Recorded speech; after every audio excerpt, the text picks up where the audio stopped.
Hello friends, আজকে আমি আপনাদের সাথে শেয়ার করব একটি সকালের জলখাবারের রেসিপি, প্যান রোল। এই রেসিপিটি খুবই সহজ এবং খেতেও খুব টেস্টি। মাত্র একটা ডিম দিয়ে আমি কিভাবে সকালের এই জলখাবারের রেসিপি বানাই দেখতে থাকুন। তো আমি এখানে দেখুন একটা ডিম নিয়ে নিলাম। প্রথমেই ডিমটাকে একটু ভালো করে ফেটিয়ে নেব। দেখুন ডিমটাকে ভালো করে ফেটিয়ে নিলাম।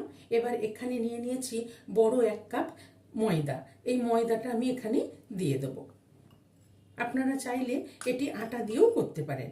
তো এখানে ময়দাটা দিয়ে আমি একটু ভালো করে নেড়ে ডিমটার সাথে মিশিয়ে নেব। ময়দা আর ডিমটাকে একটু মিশিয়ে নিলাম। এবার এখানে আমি একটা ছোট্ট সাইজের শসা একদম ঝিরিঝিরি করে কেটে রেখেছি, অল্প একটু গাজর একদম ঝিরিঝিরি করে কেটে রেখেছি, অল্প একটু ধনেপাতা, 2টো কাঁচা লঙ্কা কুচোনো আর একটা ছোট সাইজের পেঁয়াজ কুচোনো। এই সবজিগুলো আমি এখানে সবগুলো দিয়ে দেবো। এখানে সব সবজিগুলো দিয়ে দিলাম আর দিয়ে দেবো পরিমাণ মতন স্বাদ অনুসারে লবণ। আর এখানে দিয়ে দেবো 1/2 চামচ গোটা জিরে। আর কিন্তু আমি এখানে কোনো কিছু ব্যবহার করব না। খুব সহজভাবে, খুব সিম্পলভাবে, খুব চটজলদি কিভাবে তৈরি করা যায় সকালের জলখাবার, সেইভাবেই আমি বানাবো। সবজিগুলো মিশিয়ে নিলাম। এবার অল্প অল্প জল দিয়ে আমি ব্যাটারটা তৈরি করে নেব। এই জলটা পুরোটাই দিয়ে দেবো।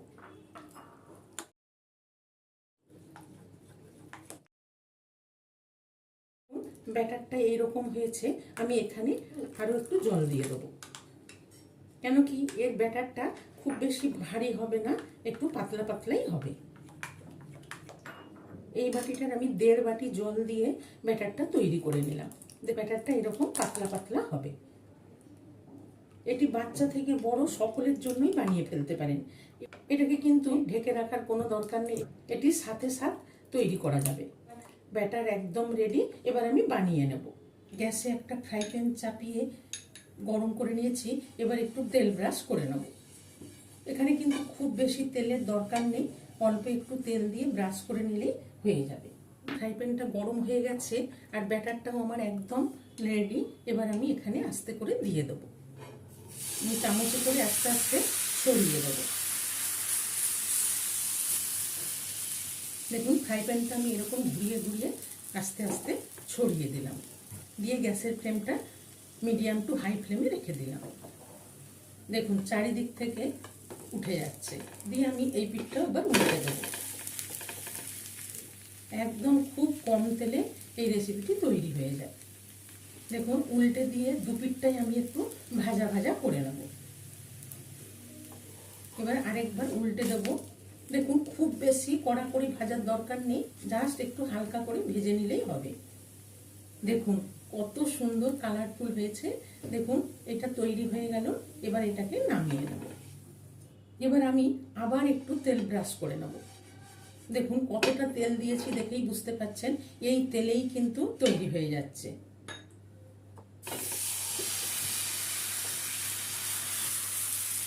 দেখুন পুরোটাই কত সুন্দর ছড়িয়ে গেল। আপনারা চাইলে উপরে একটু তেল ব্রাশ করে নিতে পারেন, না দিলেও চলবে। আমি আগেরটা কোনো তেল ব্রাশ করিনি, আগের মতনই এক পিঠটা ভেজে নিলাম। দেখুন কি সুন্দর নিজের থেকেই ছেড়ে আসছে। আবার আমি এটাকে একবার উল্টে দেবো। দেখুন কত সুন্দর ভাজা হয়ে গেছে। এবার ওই পিঠটাও একটু ভালো করে ভেজে নেব। দেখুন দেখুন এই পিঠটাও ভেজে নিলাম। এবার এইটাও হয়ে গেছে, এটাও তুলে নিচ্ছি। দিয়ে আমি আবার একইভাবে এরকমভাবে প্রত্যেকটা প্যান রোল ভেজে নেব। আবার আগের মতন করেই ছড়িয়ে দিলাম চারিদিকে। দিয়ে আবার ওই একইভাবে ভেজে নেব। একটু তেল ব্রাশ করে নিলাম। দেখুন 1/2 চামচও তেল লাগে না, এত অল্প তেলে এই প্যান রোলটি ভাজা হয়ে যায়। আর উল্টে দিলাম। দেখুন কত সুন্দর ভাজা হয়ে গেল। এবার আমি এটাকে উঠিয়ে নেব। দেখুন কত বড় বড়, একটা খেলেই পেট ভরে যাবে।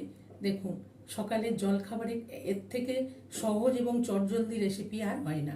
তো চলুন এবার গরম গরম সার্ভ করি। এই প্যান রোল রেসিপিটি ভালো লেগে থাকলে মাদার কুক চ্যানেলটিকে লাইক, শেয়ার এবং সাবস্ক্রাইব করার অনুরোধ রইল।